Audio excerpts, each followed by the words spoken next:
জামায়াতে ইসলামী যে মহা সমাবেশটা করেছে সেই জায়গায় জামায়াতে ইসলামী কত টাকা খরচ করেছে এ বিষয়টা নিয়ে এক শ্রেণী মানুষের মাথা ব্যথা শুরু হয়ে গেছে।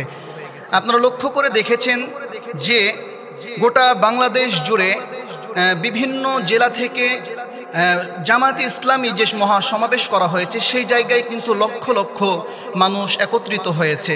সেই জায়গায় সে সমাবেশে মহাসমাবেশে কত টাকা জামায়াত ইসলামী খরচ করেছে সে বিষয়টা নিয়ে অনেকের মাথা ব্যথা, অনেকে প্রশ্ন তুলেছে। তো জামায়াতে ইসলামী বাংলাদেশের আমির ডক্টর শফিকুর রহমান তিনি এই মহাসমাবেশে কত টাকা খরচ হয়েছে সমস্ত মানুষের সামনে তিনি সেই কথাটা তুলে ধরেছেন। তিনি বলেছেন যে আমরা যে জামায়াত ইসলামী যে মহাসমাবেশটা করেছি সেই জায়গায় আমাদের মোটামুটি 3.5 কোটি টাকা খরচ হয়েছে। তো এই বিষয়টা নিয়ে অনেকের মাথা ব্যথা শুরু যে এত টাকা জামায়াত ইসলামী কোথায় পাচ্ছে, এত টাকা কোথা থেকে তারা নিয়ে আসছে, তারা তো চাঁদাবাজি করে না, তারা তো টেন্ডারবাজি করে না, তারা এত টাকা কোথায় পাচ্ছে, এই বিষয়টা নিয়ে অনেকের মাথা ব্যথা প্রশ্ন উঠেছে। তো আমি আপনাদেরকে বলবো যে আসলে জামায়াত ইসলামী এত কোটি টাকা কোথায় পেল এই বিষয়টা জাতির জানা দরকার বা মানুষের জানা দরকার বা আমাদের আপনাদের সকলের জানা দরকার। জামায়াতে ইসলামী কোনো চাঁদাবাজি করে না, জামায়াতে ইসলামী কোনো টেন্ডারবাজ করে না। তারা যে টাকা দিয়ে তারা তাদের মহাসমাবেশটা করেছে এই সমাবেশটা তাদের সকলের যে সমস্ত রোপণগুলো রয়েছে, যে সমস্ত নেতাকর্মীগুলো রয়েছে তাদের নিজেদের হালাল টাকা দিয়ে তারা তাদের এই মহাসমাবেশটা করেছে। আর এই মহাসমাবেশ এটা সাক্ষ্য দিচ্ছে যে আগামীর বাংলাদেশ আল কোরআনের বাংলাদেশ, আগামীর বাংলাদেশ ইসলামের বাংলাদেশ, আগামীর বাংলাদেশ জামায়াতে ইসলামীর বাংলাদেশ। ইনশাআল্লাহ আমরা লক্ষ লক্ষ মানুষের ঢল দেখে এটাই বুঝতে পারলাম যে আগামীর বাংলাদেশ আল কোরআনের বাংলাদেশ। আমরা অবশ্যই চাই যে আগামীর বাংলাদেশ যেন ইসলামের বাংলাদেশ হয়, আল কোরআনের বাংলাদেশ হয়। তো বিষয় হচ্ছে যে তারা তো চাঁদাবাজি করে না, তো এই টাকাগুলো সমস্ত হালাল টাকা, কোনো চাঁদাবাজির টাকা নয়, কোনো টেন্ডারবাজির টাকা নয়। জামায়াত ইসলামীর আমির ডক্টর শফিকুর রহমান তিনি বললেন যে 5 আগস্টের পর আমাদের কাছে বিভিন্ন ধরনের নেতা কর্মীরা এসেছিল, বিভিন্ন ধরনের দলের লোকরা এসেছিল, তারা বস্তা বস্তা টাকা নিয়ে এসেছিল, কিন্তু আমরা সেই জায়গায় এই লোকটাকে আমরা সামনে নিয়েছি, লোকটা করি নাই, এই জন্য আমরা কারো টাকা নিই নাই। ইনশাআল্লাহ ডক্টর শফিকুর রহমান সাহেব তিনি এটাও বলেছেন যে আগামী নির্বাচনে যে সমস্ত খরচ হবে এই খরচের জন্য তোমরা যারা রয়েছো নেতাকর্মী এবং রোকন যারা রয়েছো তাদের যাদের সম্পদ রয়েছে, ব্যাংক ব্যালেন্স রয়েছে, তারা তাদের ব্যাংক ব্যালেন্সের জন্য আগামী নির্বাচনের জন্য সেই জায়গায় আমাদের জামায়াত ইসলামের জন্য কিছু টাকা বরাদ্দ করবে। যাদের ব্যাংক ব্যালেন্স রয়েছে তাদেরকে কথা বলেছেন। তো আমরা এটাই বুঝতে পারছি যে তারা তাদের নিজেদের পকেটের টাকা খরচ করে এই সমস্ত মহাসমাবেশ করেছেন। 3.5 কোটি টাকা তিনি খরচ করেছেন তাদের নিজেদের হালাল টাকা। তো এই বিষয় নিয়ে আমাদের এত মাথা খারাপ করার দরকার নেই। আমরা জানি যে জামায়াত ইসলামী তারা চাঁদাবাজি করে না বা টেন্ডারবাজি করে না। তো বিষয় হচ্ছে আমরা এটাও দেখলাম যে একজন টকশোতে আমরা লক্ষ্য করে দেখলাম যে টকশোর মধ্যে একজন নেতাকে প্রশ্ন করা হলো যে জামায়াতে ইসলামী তারা এটা বলছে যে তারা মানুষের সামনে, জনগণের সামনে তাদের যে সমস্ত টেন্ডারগুলো আসবে, যে সমস্ত কাজগুলো আসবে সরকারের পক্ষ থেকে, এই সমস্ত কাজগুলো আমরা মানুষের সামনে তুলে ধরবো যে আপনাদের এত টাকার কাজ হয়েছে, এত টাকা কাজ এসেছে। এমনকি বলেছেন যে জামায়াতে ইসলামীর যদি কেউ এমপি মন্ত্রী হয়ে থাকে, তারা যদি এমপি মন্ত্রী হয় তাহলে এই জামায়াতে ইসলামী এমপি মন্ত্রী সরকারের পক্ষ থেকে কোনো প্রকার টাকা পয়সা বা গাড়ি বাড়ি ব্যাংক ব্যালেন্স, এমনকি তারা কোনো ফ্ল্যাটে কোনো প্রকার তারা সরকারি সহযোগিতায় চলবে না। তারা তাদের নিজেদের বাসায় থেকে, নিজেদের বাড়িতে থেকে তারা সমস্ত কাজগুলো ইসলাম প্রচার করবে, কোরআন প্রচার করবে, কোরআনের আইন বাস্তবায়ন করবে। এটাই ডক্টর শফিকুর রহমান জামায়াতে ইসলামীর আমির তিনি এই কথাটা বলেছেন। সুবহানাল্লাহি বিহামদি। তাহলে আমরা বুঝতে পারছি যে আগামীর বাংলাদেশে যদি জামায়াত ইসলাম যদি ক্ষমতায় আসে তো অবশ্যই আমরা এই বাংলাদেশকে একটা নতুন সৌন্দর্যই, নতুন সুন্দর একটি বাংলাদেশ উপহার পাব।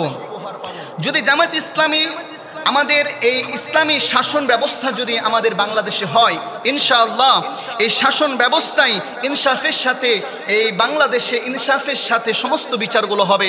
যে সমস্ত আমাদের ছাত্র ছাত্রীগুলোকে যারা আগস্টে 5 আগস্টের পূর্বে হাজার হাজার ছাত্রছাত্রীকে যারা হত্যা করেছে, এই সমস্ত হত্যার বিচার ইনসাফের সাথে যদি বাংলাদেশ জামায়াতে ইসলামী ক্ষমতায় আসে, ইনশাআল্লাহ জামায়াতে ইসলামী ক্ষমতায় আসলে এই সমস্ত ছাত্রছাত্রীর হত্যার বিচার ইনশাআল্লাহ এই বাংলার জমিনেই হবে।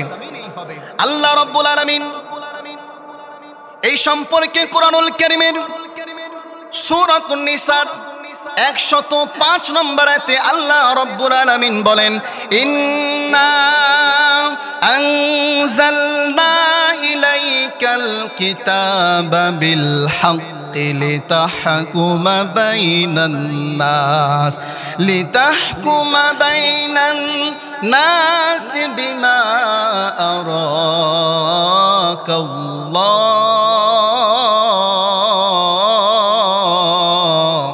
আল্লাহ রাব্বুল আলামিন বলেন, হে নবী, আপনার নিশ্চয় আমি তোমার প্রতি যথাযথভাবে একটি কিতাব নাজিল করেছি, কোরআনকে নাজিল করেছি, লিতাহকুমা বাইনান নাস, যাতে তুমি মানুষের মধ্যে শাসন কার্যগুলো পরিচালনা করো সে অনুযায়ী যা আল্লাহ তাআলা তোমাকে শিখিয়েছে, সেই অনুযায়ী ইনসাফের সাথে তুমি শাসন কার্য পরিচালনা করো। বলি সুবহানাল্লাহ।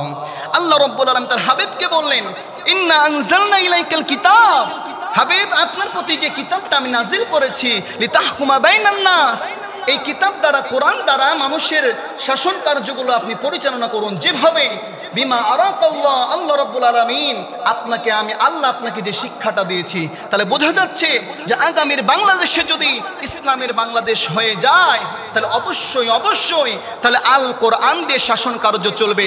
আর যদি আল কোরআন দিয়ে শাসন কার্য চলে তাহলে 5 আগস্টের পূর্বে যে সমস্ত আমার ছাত্রছাত্রী ভাইগুলো হত্যা হয়েছে, নির্মমভাবে হত্যা করেছে স্বৈরাচার সরকার, এই সমস্ত শাসন কার্য যদি চালু হয়ে যায়, ইনসাফের সাথে বিচার হয়, ইসলামী শাসন ব্যবস্থা থাকে, কোরআন দিয়ে যদি শাসন ব্যবস্থা পরিচালনা করা হয়, ইনশাআল্লাহ প্রত্যেকটা আমার ছাত্র ভাইয়ের বিন্দু বিন্দু পরিমাণ রক্তের ফোটার আমরা প্রতিবাদ এবং বিচার ইনসাফের সাথে পাবো ইনশাআল্লাহ। এই জন্য শুধু তাই নয়, যদি ইসলামী শাসন ব্যবস্থা যদি চলে আসে, যদি ইসলামী ব্যবস্থা চলে আসে, কোরআন অনুযায়ী যদি শাসন ব্যবস্থা করা হয় তাহলে আমাদের আরো অনেক কিছু লাভ করতে পারবো আমরা। আল্লাহ রাব্বুল আলামিন তিনি সূরাতুল হজের 41 নম্বর আয়াতে আল্লাহ রাব্বুল আলামিন বলেন, আল্লাযীনা ইম্মাক্কান্নাহুম ফিল আরদি আকামুস সালাতা ওয়া আতাউয যাকাতা ওয়া আমিরু বিল মা'রুফি ওয়ানহাউ আনিল মুনকার ওয়ালিল্লাহি আকিবাতুল উমুর। আল্লাহ রাব্বুল আলামিন বলেন, আল্লাযীনা ইম্মাক্কান্নাহুম ফিল আরদ, তারা এমন যাদেরকে আমি পৃথিবীর বুকে রাষ্ট্র ক্ষমতা দান করেছি, রাষ্ট্রের ক্ষমতা দান করলে তারা আকামুস সালাহ, নামাজকে তারা কায়েম করবে, নামাজ প্রতিষ্ঠা করবে, ওয়া আতাউয যাকাত, যাকাত আদায় করবে, এবং তারা সৎ কাজের আদেশ করবে, অসৎ কাজে নিষেধ করবে। এই সম্পর্কে আল্লাহ রাব্বুল আলামিন বলেন, যাদেরকে রাষ্ট্র ক্ষমতা দান করা হবে, যদি ইসলামী রাষ্ট্র ক্ষমতা দান করা হয়, আল্লাহ রাব্বুল আলামিন ইসলামীকে যদি রাষ্ট্র ক্ষমতায় নিয়ে আসে তাহলে অবশ্যই আকামুস সালাহ, সেই রাষ্ট্রে বাধ্যতামূলক নামাজ প্রতিষ্ঠা হবে। বলি সুবহানাল্লাহ। যে রাষ্ট্রে নামাজ প্রতিষ্ঠা হবে সেই রাষ্ট্রে কোনো খারাপ কাজ হতে পারে না। নিশ্চয় আল্লাহ রাব্বুল আলামিন বলছেন, ইন্নাস সালাতা তানহা আনিল ফাহশাই ওয়াল মুনকার, নিশ্চয় নামাজ মানুষকে অশ্লীল এবং খারাপ কাজ থেকে বিরত রাখে। তো রাষ্ট্র ক্ষমতায় যদি ইসলাম আসে, সর্বপ্রথম আমাদের নামাজটা প্রতিষ্ঠা হবে। আর যদি নামাজ প্রতিষ্ঠা হয়ে যায়, দেশ থেকে দুর্নীতি, চাঁদাবাদ, টেন্ডারবাজ সমস্ত কিছু দূর হয়ে যাবে। একদিন আল্লাহ রাসূল সাল্লাল্লাহু আলাইহি ওয়াসাল্লামের কাছে একজন সাহাবী আসলেন। সাহাবী এসে আল্লাহ রাসূলকে বললেন, ইয়া রাসূলুল্লাহ, একজন ব্যক্তি আছে, সে আপনার পিছনে প্রতিদিন নামাজ আদায় করে, কিন্তু সে রাত্রিবেলা হলে সে চুরি করে। আল্লাহ রাসূল বললেন, নিশ্চয় আল্লাহর কোরআনের আয়াত প্রমাণ, ইন্নাস সালাতা তানহা আনিল ফাহশাই ওয়াল মুনকার, নিশ্চয় নামাজ মানুষকে অশ্লীল এবং খারাপ কাজ থেকে বিরত রাখে। অবশ্যই সে নামাজ পড়ে আবার চুরি করে, অবশ্যই এই নামাজ একদিন তাকে চুরি করা থেকে বিরত রাখবে। সুবহানাল্লাহি বিহামদি। এই জন্য আমাদের সমাজে যদি নামাজ কায়েম হয়ে যায়, অবশ্যই অবশ্যই আমাদের সমাজ থেকে চাঁদাবাজগুলো দূর হয়ে যাবে। আমাদের সমাজ থেকে ইসলামী রাষ্ট্র যদি কায়েম হয়ে যায়, আমাদের সমাজ থেকে দুর্নীতি দূর হয়ে যাবে, আমাদের সমাজ থেকে ধর্ষকগুলো দূর হয়ে যাবে। যদি আমাদের ইসলাম কায়েম হয়ে যায়, ইসলামের রাজতন্ত্র কায়েম হয়ে যায়, অবশ্যই অবশ্যই আমাদের সমাজটা সোনালী সমাজে পরিণত হয়ে যাবে। বলি সুবহানাল্লাহ। আল্লাহ পাক আমাদেরকে কাঁধে কাঁধ মিলিয়ে আমাদেরকে ইসলাম প্রচারের জন্য কবুল আর মঞ্জুর করুক, ইসলামের জন্য কবুল আর মঞ্জুর করুক। আমরা সকলে বলছি আল্লাহুম্মা আমিন।